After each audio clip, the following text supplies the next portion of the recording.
Welcome, everybody, and thank you again. My name is Theresa Ofstad. I am one of the volunteer community educators. We have about 4 or 5 people in the room with us today, and I am a community educator for the Southland chapter of the Alzheimer's Association.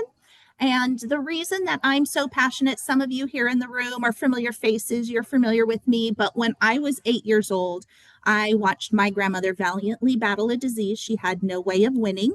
And I watched our family of 6 struggle to care for her. And once they decided to move her into a memory care community, I watched how she thrived. In the environment, the socializing, the care really helped her through the end of life. So fast forward a few years ago, my dad started showing signs, and that's when I decided to join the Alzheimer's Association as a volunteer, so that I could learn everything that I can, not only to help my dad, but also to help prevent this disease for myself and future generations. So today's presentation is going to help us all get through the holidays together. The holidays can be a wonderful time for family and traditions, but when we're talking about a loved one with Alzheimer's, it can be a little sporadic. Now, I just want to make sure we're moving along on the screen here. Everybody sees the learning objectives okay? Yes, we can see it. Perfect. So 3 main things we're going to do today. We're going to identify what the reality of caregiving during the holidays is. And then we're going to discuss some strategies on how we can prepare ahead of time and plan for the holidays coming up. And at the end, we're also going to give you some tips to get through it all. I am going to go kind of breeze through the presentation, so we do have time at the end for Q&A. I know some people here on Zoom do not have the chat feature, but you can put your questions into the Q&A, and we have somebody who's monitoring that. And of course, if there's anything urgent, let me know. Otherwise, we'll save those to the end. So, holidays with loved ones, as I said, wonderful when things are going well, but they're not always looking like this Norman Rockwell painting. The turkey is not always perfect. The table is not always perfect. People don't always have smiles on their face. There's a lot of chaos that can be going on as well. As I mentioned, when we have a loved one with dementia, there's a lot that can go wrong. So we're going to kind of go through some of this and again, help you to be prepared for the holidays coming up. When we think about the caregivers, what's the reality for us that are caring for our loved ones? It is a roller coaster of emotions, for sure. We're out of the normal routine. Our loved ones have kind of gotten used to a normal routine, and now all of a sudden the holidays hit and there's shopping to be done, there's gifts to be wrapped, there's things going on in the home that are not going on the rest of the year. So it's a little out of normal for them. So that leads to a lot more distractions. There's less time to caregive because we're so busy with the holidays. And we're just feeling overwhelmed and oftentimes not getting enough sleep. So, of course, self-care is important, as I always tell our groups, but it's not always easy to do during the holidays with everything going on. So let's think about how our loved ones feel. What are they going through? There, again, less caregiving going on because of a lot of other things happening. So there's less attention being paid to them, and there's a lot more chaos going on in their life. So again, activities, noise, things can distract them very easily. They may be getting less sleep, and they're also feeling out of their normal routine as well. Plus, as I said, the holiday direct decorations, gifts, there's lights in the trees, there's, candles on the menorah, you name it. There's all sorts of stuff and, activating their senses. So there's a lot of confusion going on. So how do we prepare? We want to make sure that, when preparing for the holidays, again, can be wonderful, but in advance, if we think about some of these things, it will really help us get through. It may require some improv, some flexibility and changes that we may need to carry out from our normal traditions. You have to think about what's the reason we're gathering? What is the purpose of the holidays? And it's really to have a joyous time together. So how do we make that a little easier for us to do? Before making plans, you want to think about what you wish to achieve, as I mentioned, and what your loved one is currently feeling and going through, because it's, as we know, can be always different and ever changing. So you want to be comfortable with making adjustments and being flexible. We want to set a game plan. Oops, sorry, the screen is in my way here. So set your limitations, and you want to set your limits early and pre-plan for that so that you know what to expect and how to get through those changing times. You want to try to avoid situations that can cause further frustration and confusion. Schedule some activities early so that you can avoid later in the day fatigue. Oftentimes our loved ones may be experiencing sundowning, and so later in the day is not good for them. Maybe we want to shift our plans and do something earlier in the day. And you want to be clear with others what to expect. When you have guests coming to the home, even if they're the closest family, if they're not around your loved one as often, they may not realize what's happening. So you want to prepare them as well. So you want to involve your loved ones. And I want to go back to, you also want to ask your guests that are coming if they're willing to kind of co-host with you. Maybe they can take on some of the responsibilities of cooking dinner and doing things like that. And I'll also share some other things that they might be able to help with, even while, in the setting with family and friends. But we want to also involve our loved ones.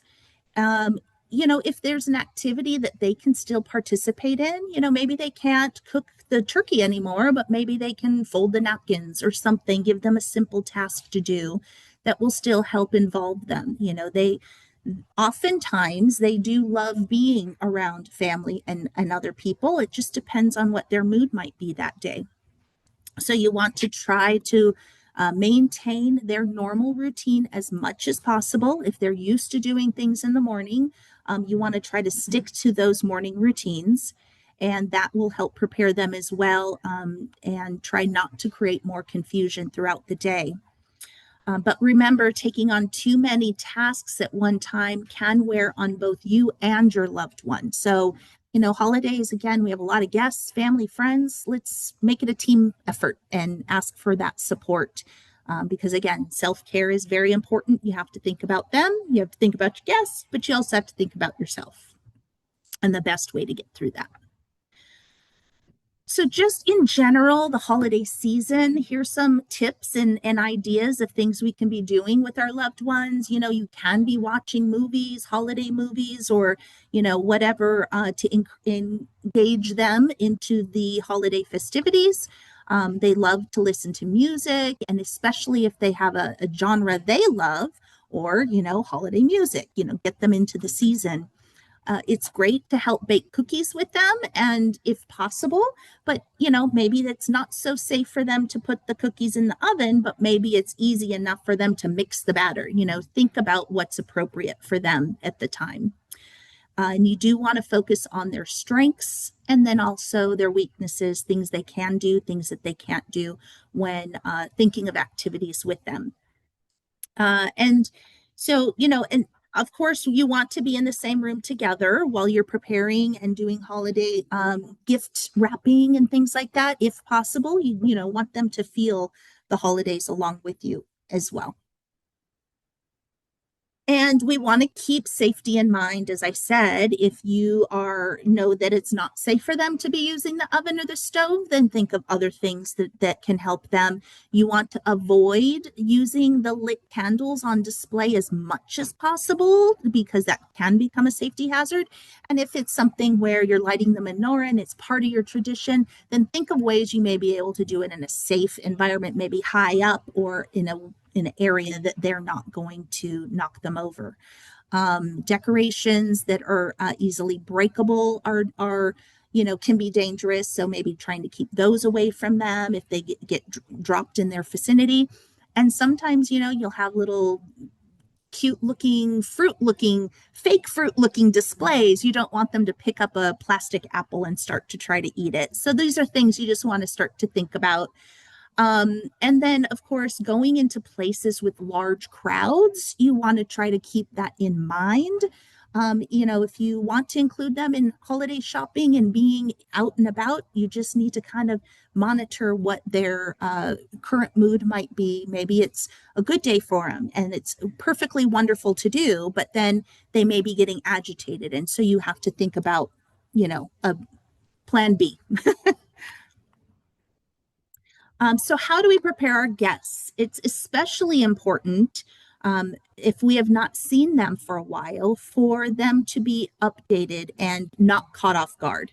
So, we really want to try to give them some ideas of what they may expect coming into the environment. And again, you may ask for their help, if your father may not remember that the grandchildren's names, try not to take it personally. You can tell your guests this, there's that he's becoming more forgetful, and just don't take it personally. Let's just try to move on from there, because he's having a hard time with this right now.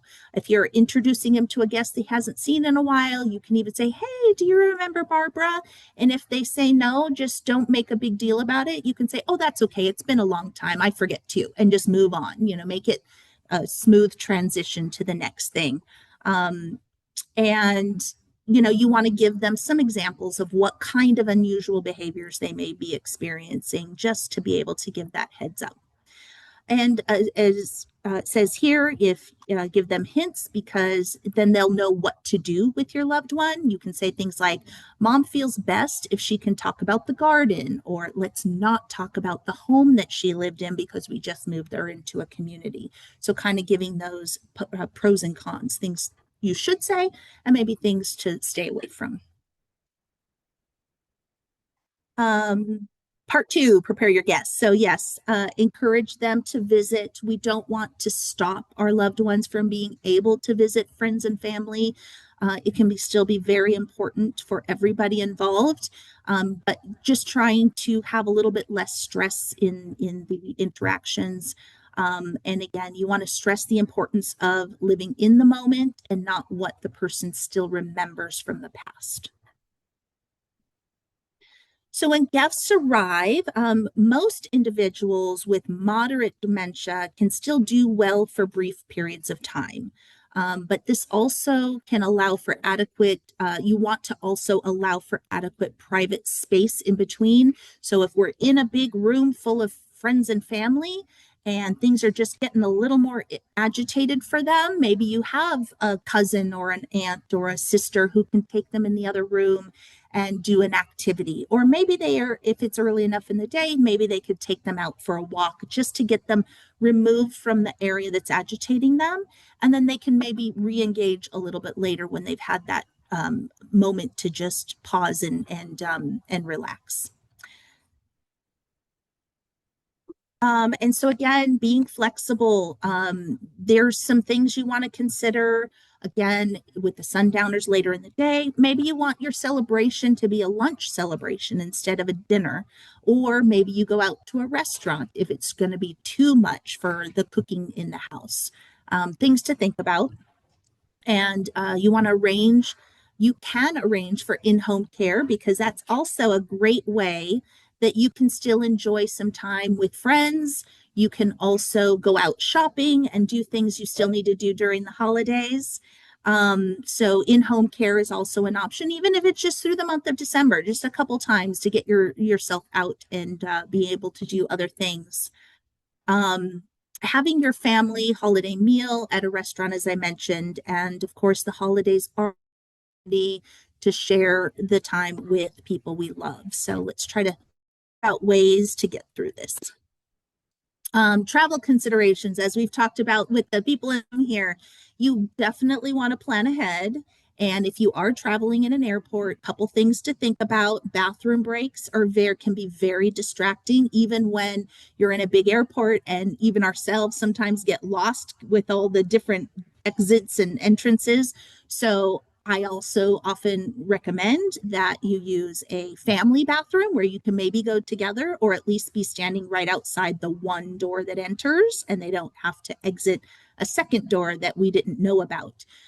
So you want to keep these plans simple when you are traveling, And you want to try to stick as much to your daily routine as possible. So if you are out in the car, maybe at least try to have the meals done at the same time where they're used to eating at a certain time. You want to try to consider those things and maybe having snacks that might help them as well. So try to just be as plan ahead as possible. Think of anything that could go wrong and then prepare for it. But you also want to prepare your friends and relatives if you're going to visit what they may be experiencing when we arrive.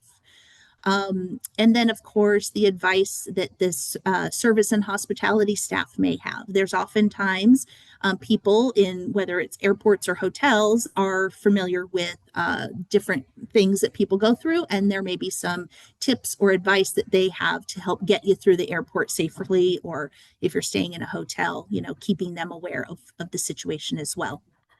But you definitely want to allow extra time because as distractions happen, you don't want that to be raising your blood pressure and causing more stress and anxiety on you. So try to leave early as well. When it comes to gift giving, I know that, that always can be, what do I get so and so? You want to try to encourage useful gifts as much as possible. If there is maybe dad used to tinker with projects and tools, well, maybe a hacksaw or a chainsaw is not going to be the best gift for them at this point in time, but it can be something that's much more safe to be able to give, and it can be useful, something that they may be able to use now with the way things are and the confusion that they have now.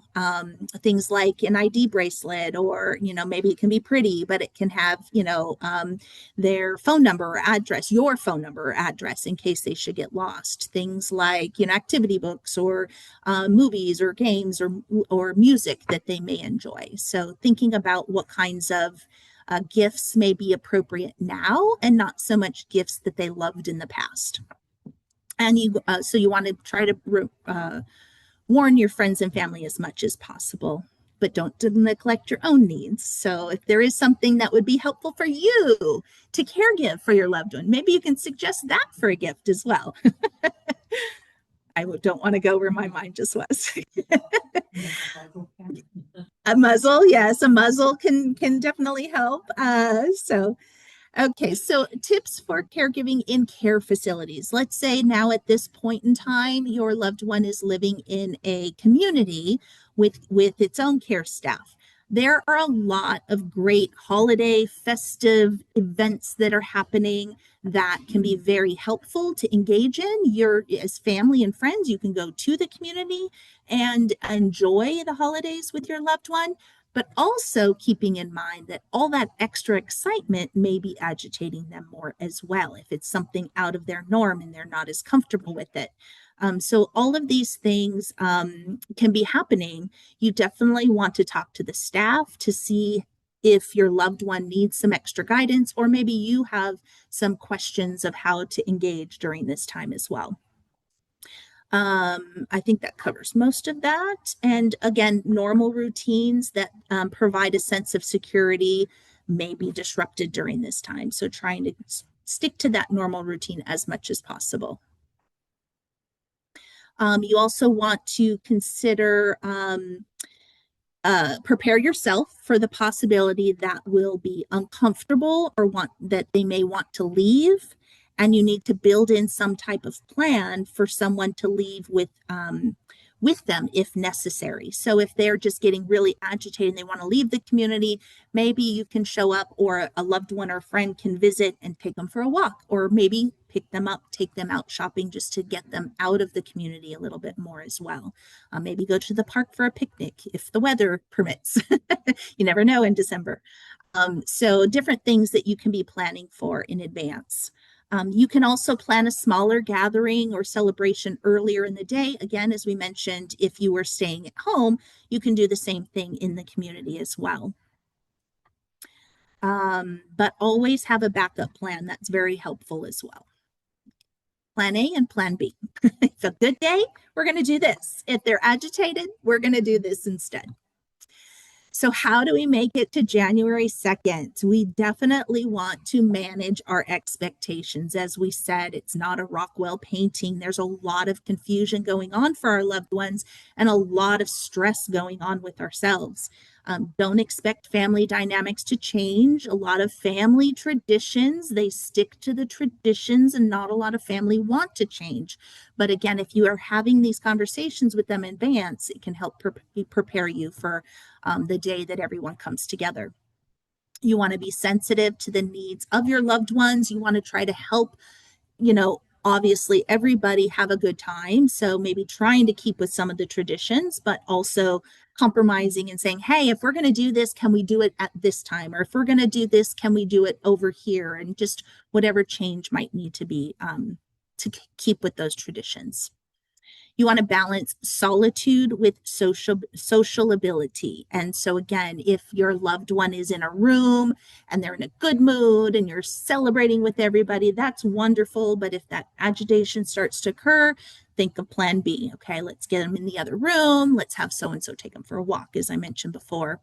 You want to utilize the available resources that you have. So again, utilizing other family and guests, utilizing in-home care partners that can come and give you a break, utilizing whatever resources are available to you, like the Alzheimer's Association.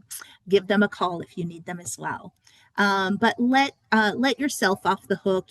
Have a little bit of grace with yourself during the holidays. It's definitely a more challenging time, and oftentimes we want to be celebrating in the same traditions we always have, and it's just not in our ability to do so. So we have to, just be comfortable with any changes that may be needed.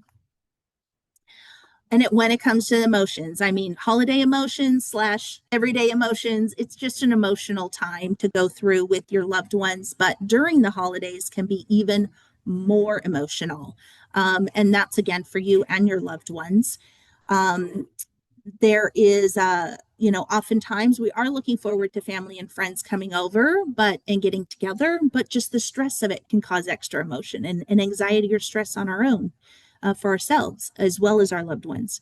But for us, the holiday season can be sad or stressful. Maybe we're missing a loved one that's no longer here too, and then also dealing with caregiving. It's a lot to go through. So take a deep breath and plan ahead, and just expect to be flexible and manage those expectations. But your celebration still can be happy and memorable. All of these tips are not to say it's going to happen, but it's to help you manage if it does. So it can still just be an absolutely wonderful time, maybe with no challenges at all. That's what we all hope for, right? So here's a quote from Tiffany Mickles that I'll just read aloud. The holidays are a time that we tend to reflect on the past and plant hope for the future.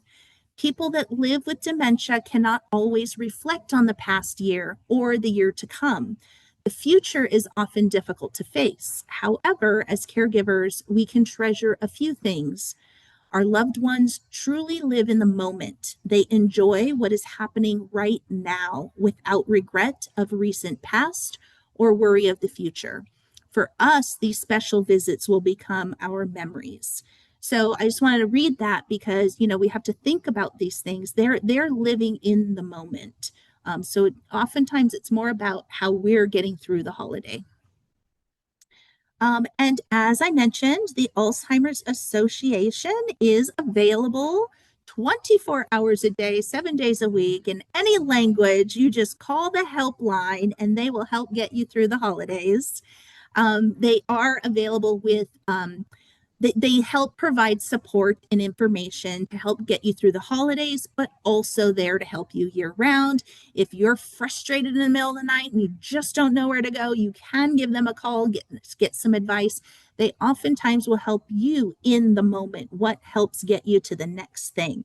And so you may call them for advice for future plans, but they help get you through whatever you or your loved one needs at this time. And so there's other ways to be connected with the Alzheimer's Association as well, not only the helpline, but they have the alz.org website, which is very useful. There's a lot of different places you can go from there. You can look up the Alzheimer's Navigator can help with that. There's a community resource finder to help you with resources that are local in your community for your support, but also your loved one if they're out of state or in another area. So if you go there, they can help you also find resources for a loved one who may not be local for you. The ALZ Connect, and of course, the ALZ Dementia and Dementia Caregiver Center, and then Safety Center. There's a lot of great safety tips and tools. There's even treatments you can go and look in this on the website for. There's a lot of great updates on research and information. And again, helplines there. We've got extra trainings. If you go to alz.org/education, there's additional presentations that you can find there as well. And ways to get involved. And many people here in this room have participated. So thank you so much in participating with our Walk to End Alzheimer's event that already happened over September, October throughout the city. But if you go to that site and you are able to donate through the end of the year, December 31st is the cutoff. I know yesterday was Giving Tuesday, so that's a great way to be involved and help donate. You can volunteer like me. I not only am doing the community education, I'm also an advocate who gets to go to Sacramento one day a year to advocate for Alzheimer's with legislature. And then I got to travel to Washington, D.C. once a year to do that at federal level as well. The Longest Day has changed its name. It's now Do What You Love to End Alzheimer's, I believe, something along those lines. There's a name change, but that is something that is available all year long.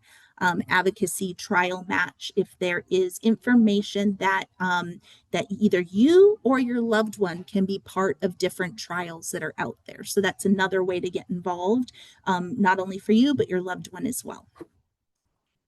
And I am done. Are there any questions? I feel like I'm like, wow, it's over. That was painless. Okay. Yes, let's look online. Anybody here have questions?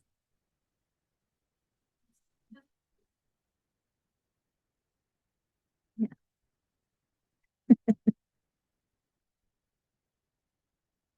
I covered everything. There's no questions whatsoever. I'm seeing a lot of nodding heads in the room. So let's see online. I'm going to stop sharing and see if there's anybody else online that might have some questions. There are some. I can see them. I just pulled them up. Thank you so much. So Sherry asked, hello, happy to be here. Just so you know, there is no way for the online participants. We talked about that this earlier. So thank you for that. And thank you, Sherry. She says, thank you. And then she does have a question below. Let me just click off those. My question has to do with my own grief and loss. My mom was diagnosed in April and currently has mild symptoms. However, I see changes and deterioration happening pretty rapidly. I don't know how she will be next Christmas, so I want to make this Christmas extra special. I am so emotional and I'm having a really hard time. Well, Sherry, first of all, I'm giving you a virtual hug, and I think, everyone in this room is giving you a virtual hug right now too. It definitely is an emotional time. So, and I agree. I think you just need to kind of live in the moment this Christmas, enjoy every moment you can, and see, hopefully some of these tips might help you get through this holiday a little less stressed and be able to enjoy you and your mom together and your family. So hopefully that answered your question. Okay, here's another good question is, what do you do if family disagrees during the holidays? That's a big one. What do you do when your family disagrees anytime, right? one of the things I can suggest, and I know it's difficult and you never know what the situation's going to be or what the disagreement is, but if you can redirect it to the fact that it's going to agitate your loved one with dementia, let's try to all get along during the holidays for mom, for dad, whoever it is that is experiencing this disease. Hey, and sometimes you have to be the bigger person.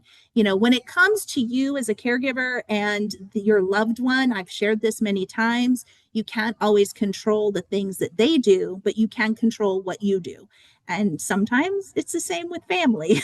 Unfortunately, you want to try to make things a little more calm. Sometimes we have to be the one to be the bigger person and either give in or just try to redirect to the fact that we're all here to celebrate together. Let's try to make it pleasant for mom. Let's try to make it pleasant for dad.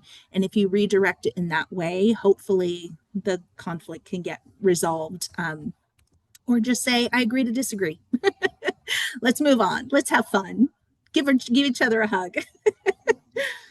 Kill them with kindness, just like bear hug them.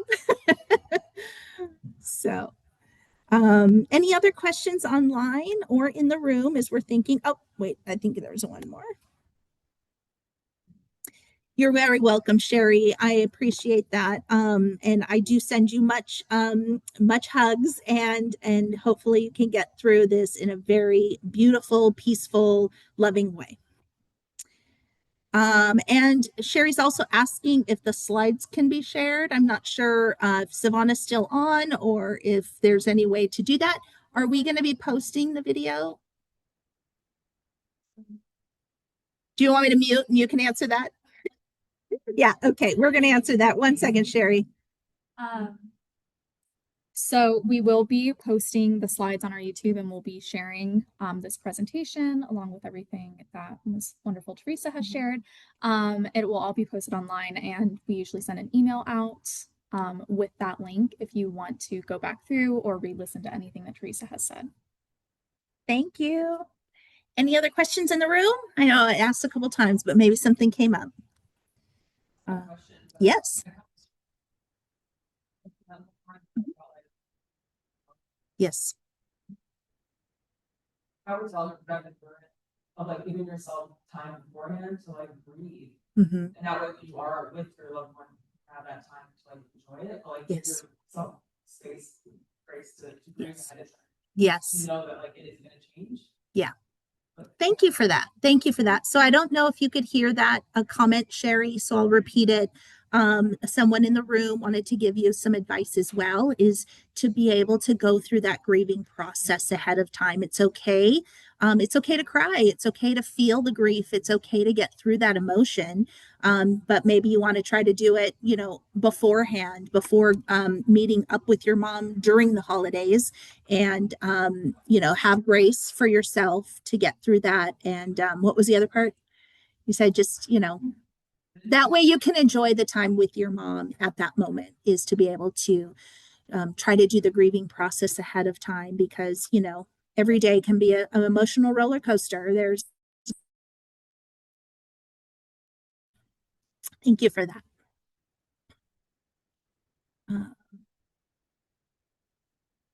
Oh, she said, that's so great. I agree. I'm actually crying right now. I also have my own support group that I'm part of. So thank you so much.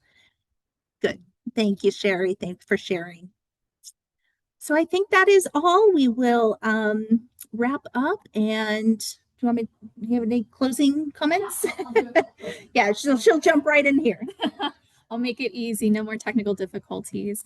I just want to say thank you again to Theresa and then also to the Alzheimer's Association for sharing this presentation with us and for taking the time to be able to present this before the holidays. We are going to be doing a craft day here, making ornaments, Christmas cards, things like that. If anybody would like to join us, we'll be doing it here, I believe on the 15th, but I will send an email out with all the information. You are welcome to bring your loved one who is diagnosed if they're still with us, or if you just want to come by yourself, have a little self-care time and just enjoy the moment, you are free to come by yourself as well. So That's all I have right now. We also have one more education happening at the end of the month or towards the end of the month on the 17th, which is how to thrive through longevity. We're doing that in partnership with another one of our close resources here in LA. And just wanted to let you guys know about that as well. But that's the presentation. So thank you guys for joining online and submitting questions. And then thank you to everybody who attended in person.